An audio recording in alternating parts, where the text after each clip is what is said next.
And alternates are present. Mr. Levine, you may continue. Thank you very much, Your Honor. Ladies and gentlemen, I don't want you to think I take for granted the fact that you're a captive audience here. And I'll try not to repeat myself or discuss things that I don't think are highly relevant.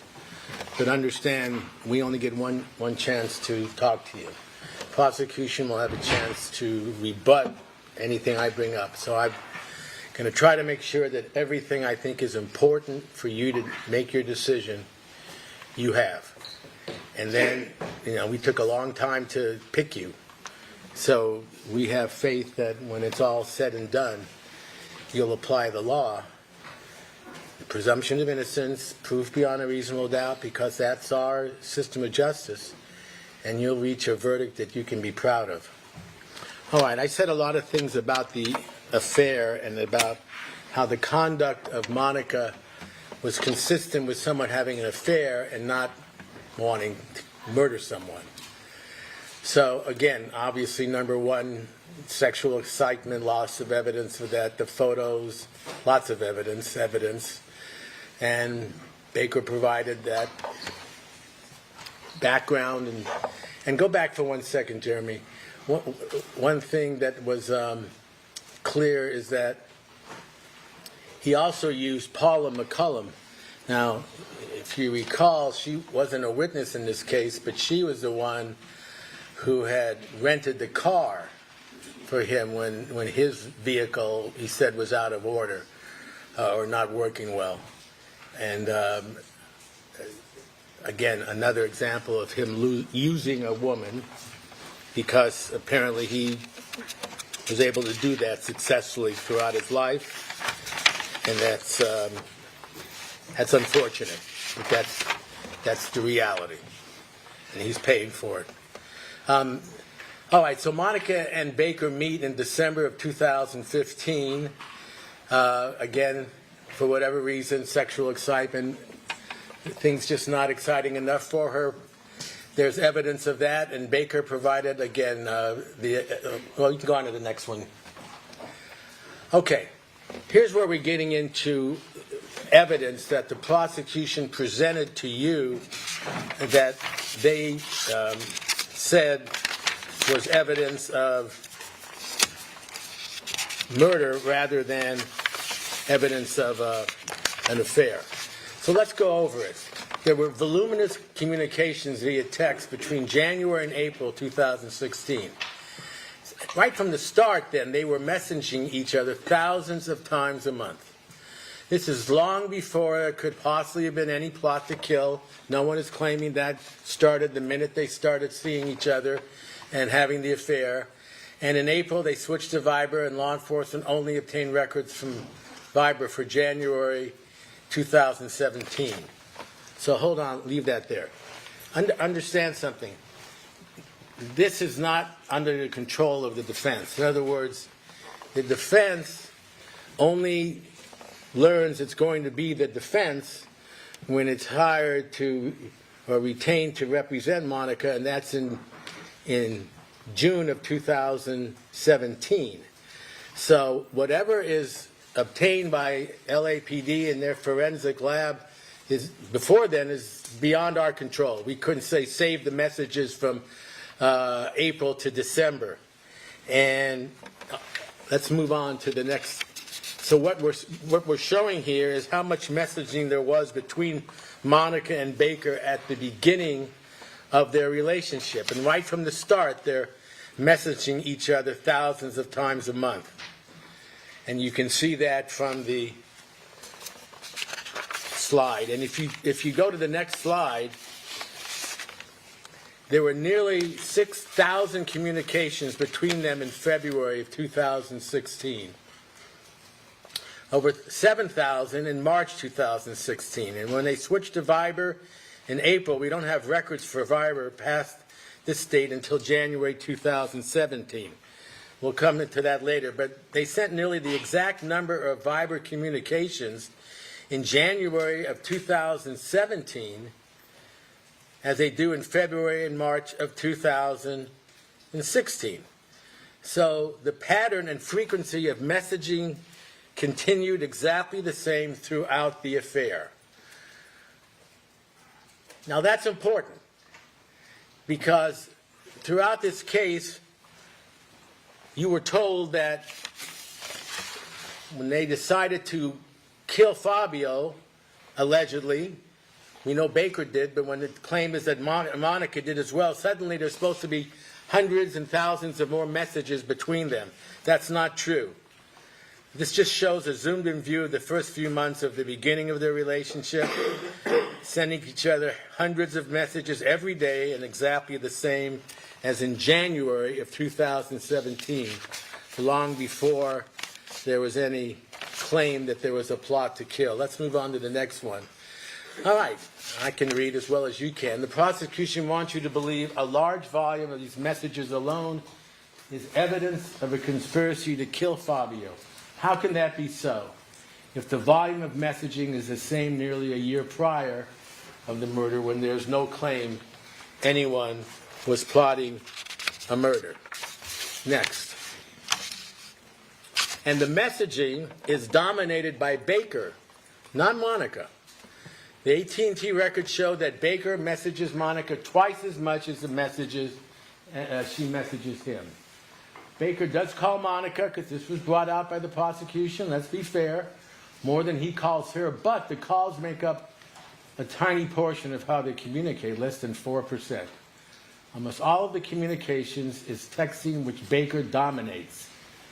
Yes, they communicate with each other much more than anyone else in their contacts.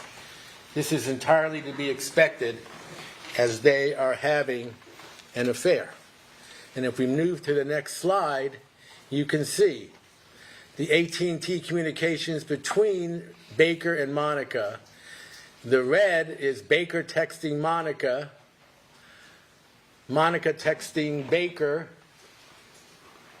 and the green is Baker texting Monica, Monica calling Baker. So you can see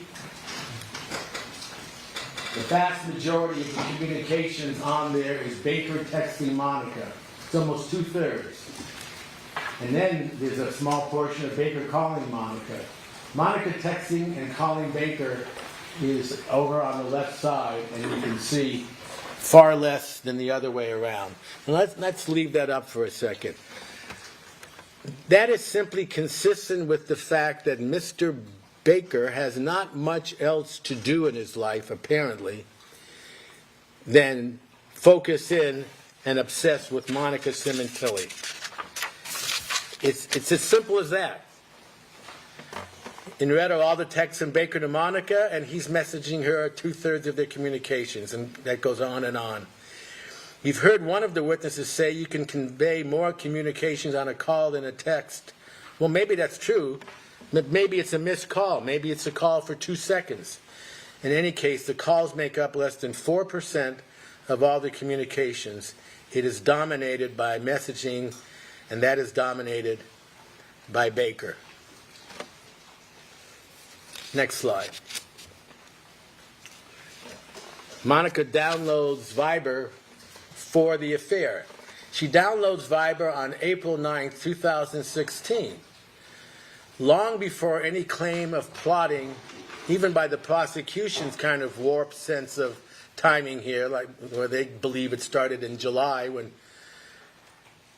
Austin doesn't even know who Monica is and doesn't meet her until he meets her at the gym later. And Monica downloads Viber before it is even encrypted. Baker downloads Viber 4 months before even meeting Monica. And Viber doesn't announce to the world that it's introducing encryption until April 19, 2016. So,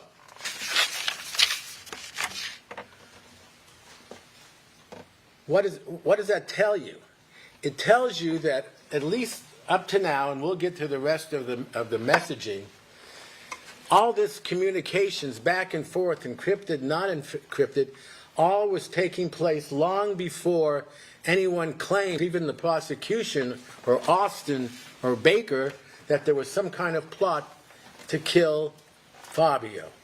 This was their relationship, and it was an obsessive one. And why? It doesn't matter. What matters is it has nothing to do with the murder of Fabio Sementilli. And they want you to believe that somehow all this messaging on Fiverr and others, you'll see, doesn't change very much at all, if any, when you get to the months where the murder actually takes place. Which means that Monica's communicating the same amount, but it's obsessive. So understand something, and this is important. What this shows is not so much that this messaging early on is consistent throughout the affair and therefore could not have been started because of the affair. It shows you how obsessed Baker is with her. How he has to know where she is every minute of every day. Has to know when she's free and has to know when she's not free. And when he says, I want to see you at a hotel, or I want to see you at my apartment, or I want to see you here, or I want to see you there, she responds. It doesn't say a lot for her and her choice of partners. We've admitted that. But it is not evidence of murder. It is evidence of a sordid, dirty, explicit, hard to understand affair when you consider the background of these two people. But if you consider who Baker is and what control he seems to have with everyone he comes in contact with, including someone like Austin, who appeared to be a pretty normal, decent guy before he committed first-degree murder, then you understand what we're dealing with here. Let's move on. This is June 2016. Deleted emails, itineraries of Fabio's agenda is evidence of the affair. Clearly, it was not evidence of anything other than Monica deleting emails that informed Baker of what Fabio's agenda was. And why would she want those on her computer? And eventually, as you know, sometime later, when her sister and mother start looking into her computer, there's a reason why she deleted them, because they realized much too late that she was having an affair with Baker. Okay, then we talk about the security camera upgrade. Now, they made a lot about this and still will, and I understand that. But let's not twist the facts. There was an old security system in place, and Fabio initiated the security camera upgrade. He wanted it. She didn't ask for it. She didn't ask for special this, special that. She didn't ask for upgrades and put a camera in front of the front door. She admitted to that. There was a camera on the front door. For some reason, it should have pinged when Fabio was on the patio looking at the TV. Because they said they came right through the front door. That was a lie. Who said that? Austin. When Austin was trying to convince the DA and you that Monica was somehow in charge of this murder, remember he said, well, Baker told me that she said the front door would be open and gave him the passcode to the safe. Well, by most of the evidence in this case, including that from the police when they came out, they entered around the back through the glass, the sliding door into the bedroom. There's no evidence that they entered through the front door other than Austin saying so. And if they entered through the front door so quickly, and we'll get to the timeline later, why did it take them so long to get to the patio and kill him? You'll find out that they arrived at the scene about 15, 20 minutes at the house before the murder ever takes place. And we know that because Fabio is on the phone leaving a message or talking to someone in his office about a colonoscopy, and God knows where that came from. We'll get to that. Why is he pretending he's having a colonoscopy? Remember when they called and the person who called said, yeah, and he told me everything went fine. He didn't have a colonoscopy that day. That's a mystery that maybe we'll never know. So Fabio initiated the security. Fabio received a proposal and the invoice. Fabio was on the speakerphone when the details regarding the upgrade was being discussed. And the remote access was common and standard at that time. And the instructions were forwarded. Okay. And deleted to hide the affair. That streaming was used on 7 different days by Monica between June 16 and January 17. This began more than a half a year before Fabio's murder, before even Baker's plan to kill Fabio and possibly been formed. So understand something. They're trying to say that somehow this new upgrade in the security system was used and specifically for the purpose of killing him. It was not. They used it before. Baker said sometimes he would look or she would look to see where he was. He was obsessed with her anyway. It had nothing to do, and you'll see how the DVR or the IDMSS has nothing to do on the day of the affair of the murder when we get to that. And again, as it says at the bottom, this began more than half a year before Fabio's murder or any plan to kill Fabio. Can we move on? And also understand, only 4 of her emails were found deleted, and 3 of them had to do with Fabio's itinerary, as we said. All right, let's go on. This is July 2016 in Las Vegas. Monica meets up with Baker, we know, at the Aria. Again, they're having an affair. This is a secret liaison. Who knows if Fabio was out of town? I'm sure he probably was.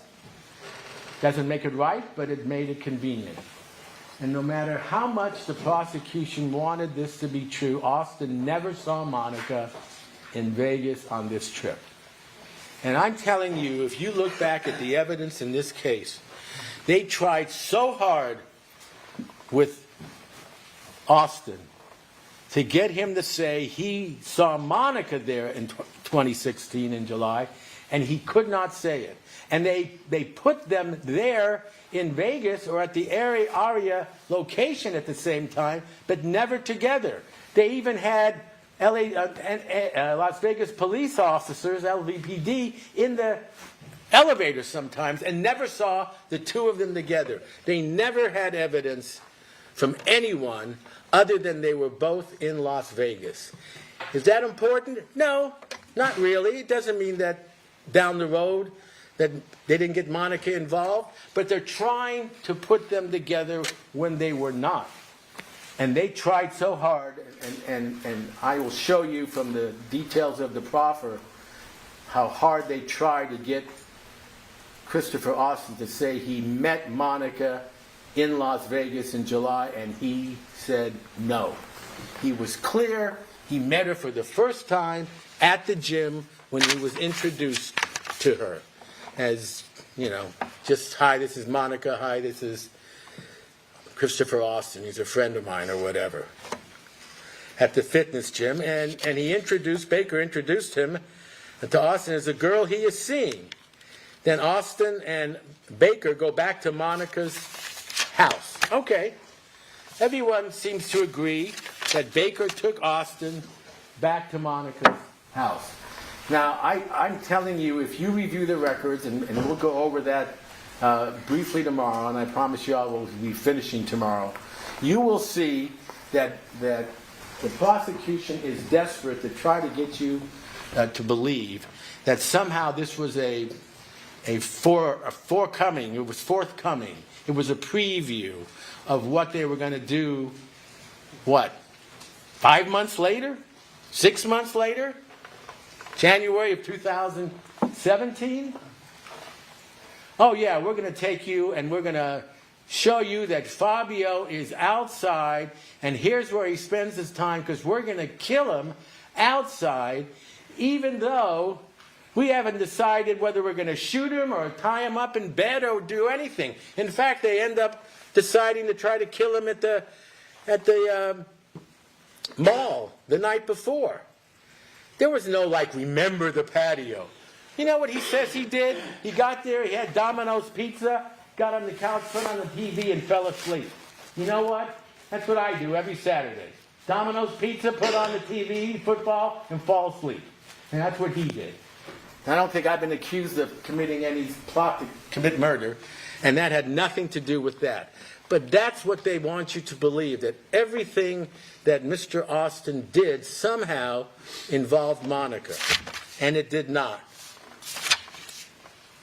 Let's go on.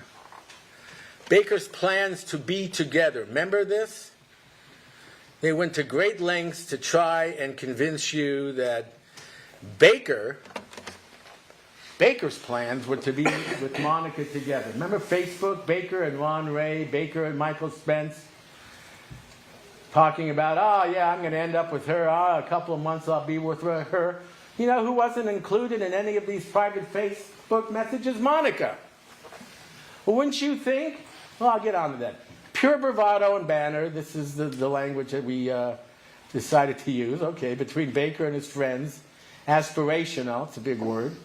Purely proves Baker and Monica were having an affair. No evidence of any conspiracy to murder Fabio.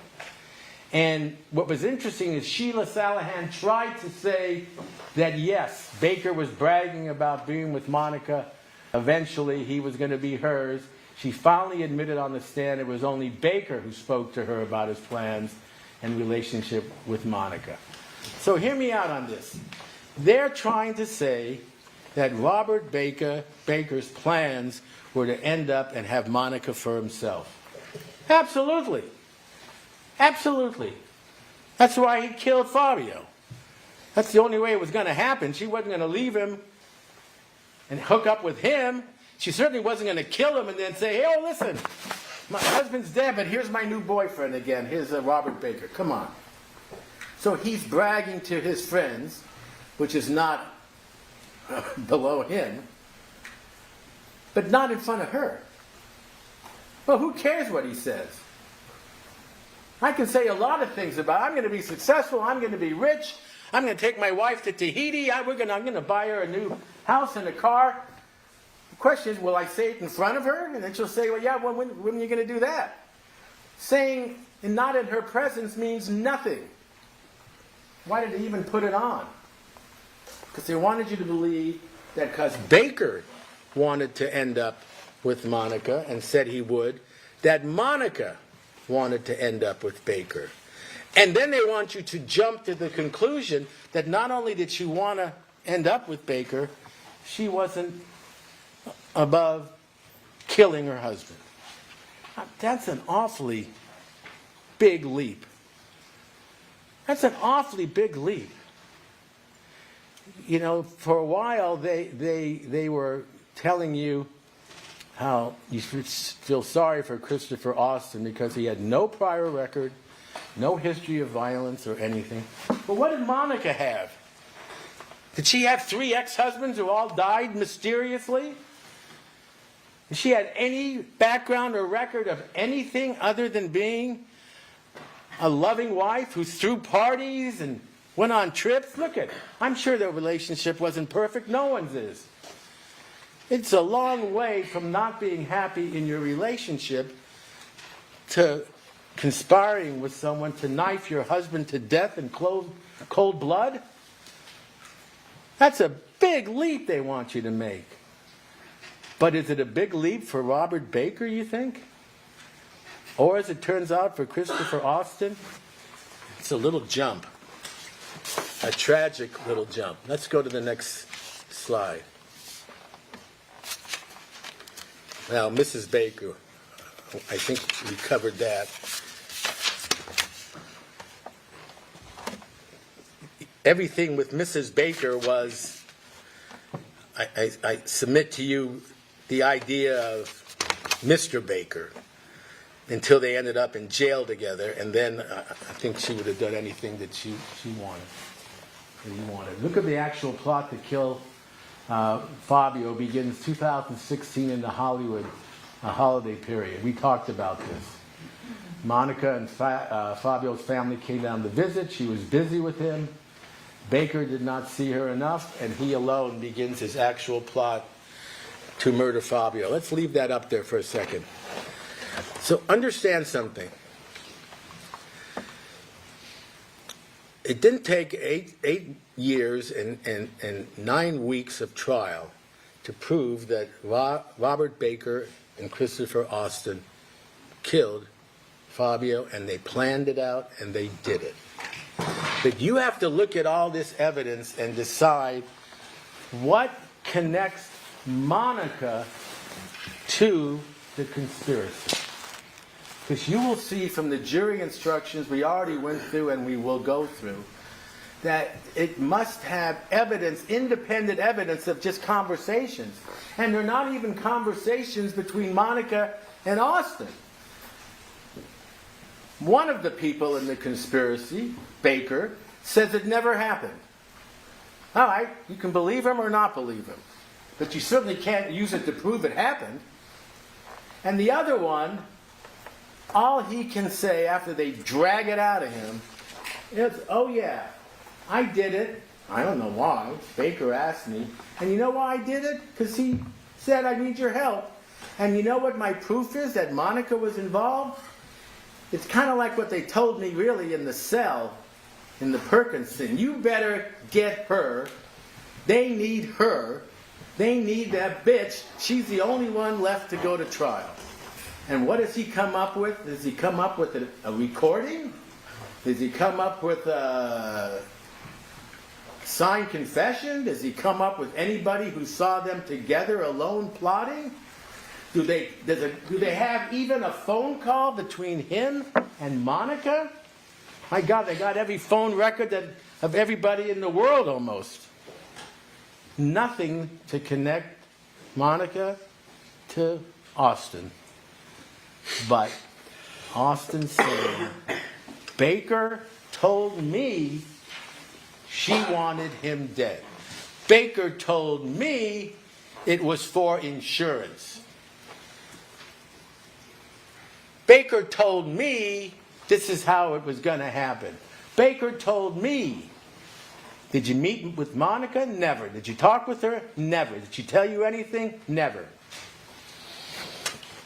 And that's the evidence they want you to convict her of a first-degree murder.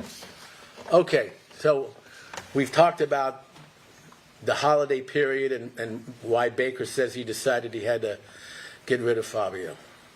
And now we look at the January 2017 fiber records, which we have.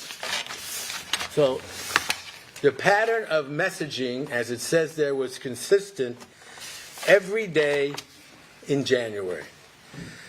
Exactly the same as the pattern of their messaging at the beginning of their affair in early 2016, where there's no allegation of any planning to kill.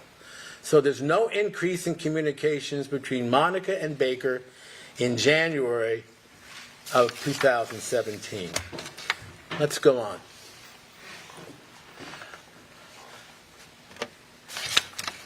The prosecution has drawn your attention to the separate communications between Baker and Austin, and then Baker and Birdsong and Monica on January 11th to the 13th. Let's go back.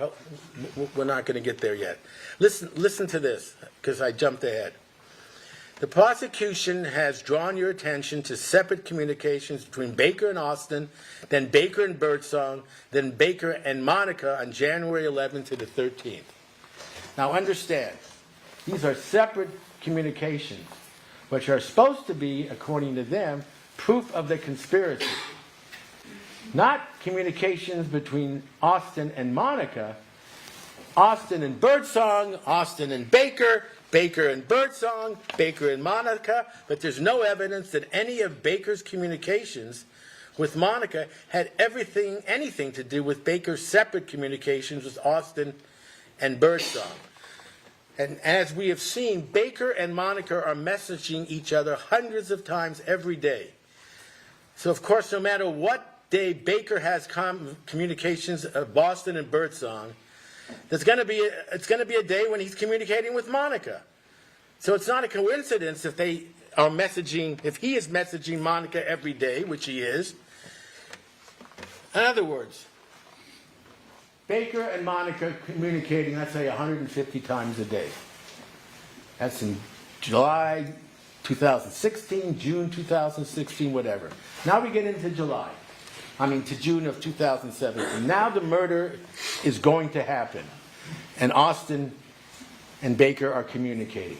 So on a day when Monica and Baker are normally communicating anyway 100 times, 150 times, Baker also is communicating with Austin or Birdsong about the murder.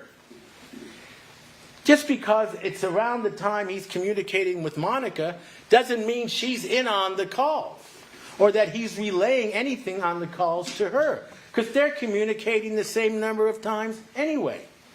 The only addition is he's communicating with Austin and Birdsong. That's the only difference. Well, then you got to ask yourself, well, what about these three-way calls? Were there three-way calls? There is no evidence of three-way calls, communications at all, between Monica and Austin, Monica and Birdsong, Monica and anyone, or three-way calls with anyone on that day. In fact, let's go on.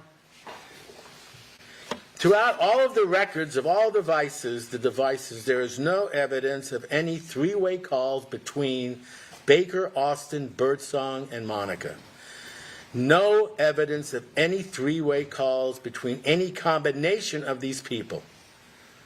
Now, hear me out on this. This isn't my strong suit, science and communications, but this is what the evidence showed, and this is what we heard from the experts. And you want it reread, you could have it reread. I'm just telling you what the experts said. We've heard from 3 different prosecution data expert witnesses. They've combed through thousands of pages of phone records, but couldn't find one of these three-way calls which Austin spoke about. Remember, this is the ones when he said, well, maybe there was 1, and maybe there was 2, maybe there was 3, and that's when he had the private conversation with his own attorney, and then suddenly it was possibly there were more. The prosecution told you how important it was to look for independent corroborating evidence of what witnesses say. Well, where's the evidence of this for what Austin says about three-way calls? Where? Austin said there were three-way calls. Data expert testified. Where did they say that this is evidence of three-way calls? And we know that the records show 3 calls where the records overlap because you've heard there was a three-way call between Monica, Bella, and the eye doctor on the day Fabio was killed. And yet they couldn't find one of these crucial three-way calls showing the planning of the murder because it did not happen. Let's go to the next slide. This is what the prosecution said. They didn't use this beautiful picture of mountains, but they said there were mountains of planning. Okay? This is what someone with a sense of humor in the office said was the actual mountain, was a little dirt pile. That's just our way of trying to be cute, and you can forgive us. But where are the mountains and mountains of evidence? There's barely any planning between Baker and Austin, and absolutely no evidence of any planning involving Monica. All you have is Baker and Monica having the same level of communications as they had throughout their affair. Let's go on. Okay. January 22nd, 2017. This is, if you recall, the day before the actual murder. Baker picks up Austin from the airport. Nothing to do with Monica. Baker and Austin buy knives. 1 knife, 2 knives, who knows? I guarantee you, if you wrote a message, and I'm not encouraging you to do that because it doesn't make me friends with the reporters, please play back or read back to us all the times Austin mentions knives. You will find he goes from 1 to 2 to 1 to 2 to 3 to 4 to different shapes, different sizes, different place. Walmart, no, he got it at home. No, I own my own knife. He is all over the place because he doesn't know what to say. Now, he does have a knife, right? He stabbed Fabio Baker has a knife, right? So why is he talking about buying one knife? All he has to say is, I don't remember. We each had a knife. But he's trying to say what they want him to say. And when they show him this knife that they found in the Mustang, which has nothing to do with this case according to Detective Gable, and show it to him, he says, yeah, there it is. That's the knife. Okay. So whatever knives they have and whatever they look like, and it all changes, Baker and Austin go to the area of the faux restaurant. And the murder doesn't happen. Now, before we get to the next slide, let me talk to you about this faux restaurant and this attempt the night before. What's interesting about it is neither Austin nor Baker ever talk about this. All these years, or in Vancouver. I mean, in Vancouver, when Austin is supposed to be telling the truth, and he's even talking to the Perkins guy, he doesn't mention that he tried to kill Fabio the night before. Well, I don't blame him. Fabio's not killed.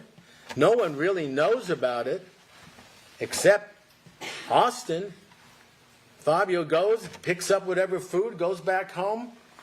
It fails. And he says, Baker, I couldn't do it. I just couldn't do it. Well, you know what? I wish he couldn't do it the next day either.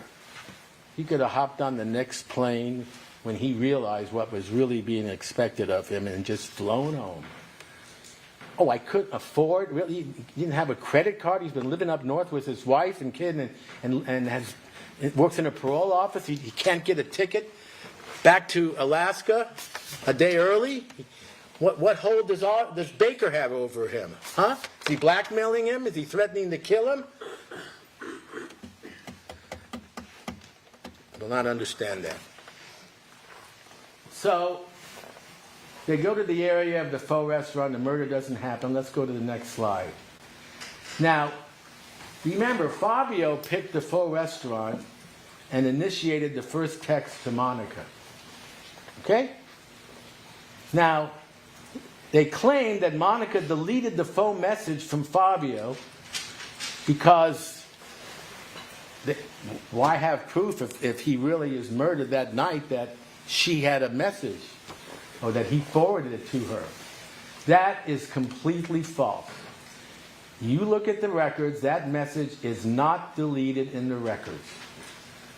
Monica cleared all of her web history, not just the web history relating to Faux. So yes, she was clearly deleting web histories all the time involving Baker.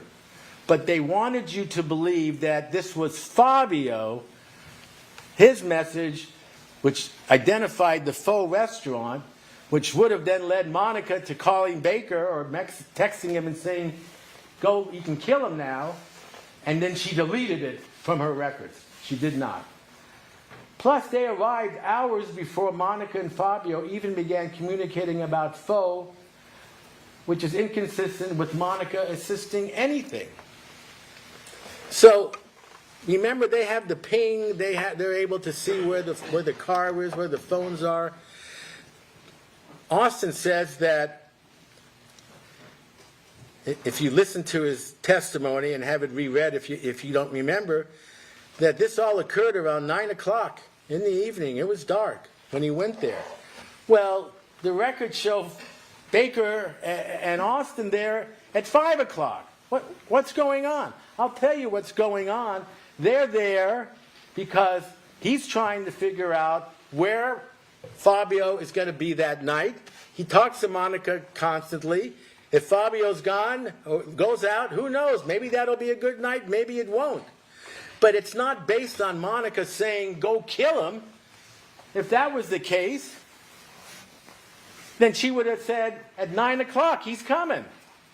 Not at 5 o'clock. Why does he have to wait there for 3 or 4 hours? None of that makes sense. I'll tell you what happened. Baker, as obsessed as he is with Monica, finds out that night, that Sunday night, when he asks her, what are you doing tonight, says, we're going to be eating home. Fabio will be going out for dinner and picking up dinner. Okay, where? Pho, whatever. And he says to Austin, hey, let's go kill him. And you kill him. You kill him. Not Baker. You kill him. Baker wants no part of Fabio. And he figures, let Austin do it. And if it doesn't work, Austin can't squeal on him because he was part of it. So the point is, yes, they did go there at 5 o'clock, waited 3 or 4 hours, and there's all sorts of conflicts as to where they parked, but it's 8 years ago, I get it. And apparently, Austin goes out there and decides, I'm not going to do this, and goes back and they go home. Okay, nothing ventured, nothing lost. But where's the evidence that Monica was part of this? None. None. Because they're jumping to the conclusion that every time Monica talks to Baker, which is hundreds times a day, that it always has something to do with the murder. Well, clearly it does not. He is using her, as he has throughout their relationship, to find out where Fabio is going to be on this day or that. He even says he gets a tracker. He has records of buying one. Who the hell knows? The point is, there's nothing to connect Monica to the murder except Austin saying Monica called Baker, who told me Monica said he's going to be there, let's go kill him. Well, why didn't he say that before? You know when he says it? After he meets with his attorney and after they're in the proffer and they're talking, they have a break or whatever, and then he comes out and suddenly he's talking about the night before. I'll tell you what happened. His attorney said, you ain't been too valuable on this murder. You got anything else? And Austin says, yeah, I tried to kill him the night before. Well, that's good. We can use that. That comes from nowhere. For 8 years, that was not investigated or known. So ask yourself, what does Baker say about this? Fair question. Remember, Baker will not snitch on Austin. Never has, never will. So it doesn't come up in any of our conversations with him, interviews. He doesn't mention it. He talks about this crazy jaybird and all the rest.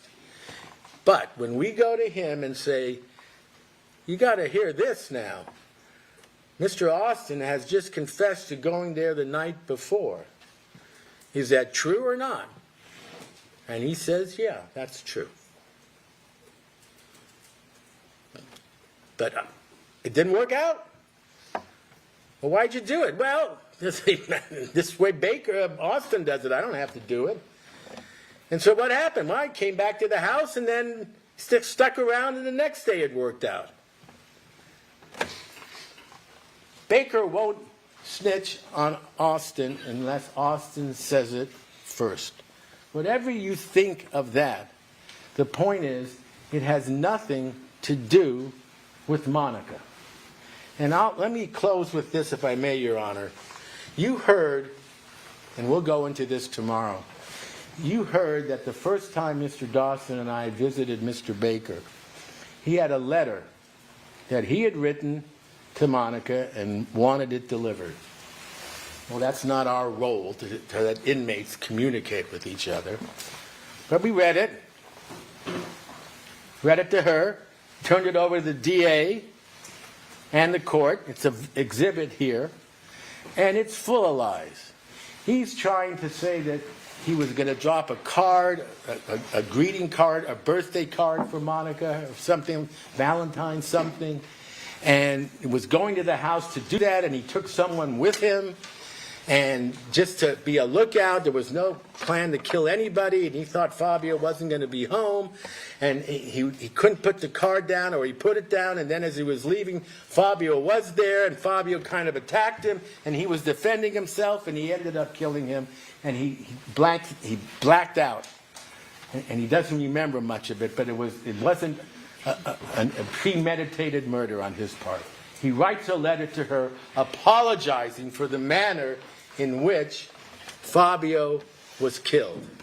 And as the DA points out, it was full of lies, and we knew it, because that's not what the physical evidence showed, that Fabio attacked anybody, and it certainly wasn't an accident, and he certainly wasn't acting in self-defense. But he wanted her to believe he didn't do it on purpose. Well, doesn't that raise one question? If Monica Sementilli conspired with him to kill her husband, why the hell would he write a letter to her apologizing? She knows it's bullshit. She was part of the plan. Unless she was not part of the plan. And then we'll go into that more tomorrow if we figure it out. Thank you. All right, we'll take our adjournment till tomorrow at 9 a.m. As always, the admission applies not to discuss this case among yourselves or with anyone else or form express any opinion until the cause is not submitted to you. Have a good evening.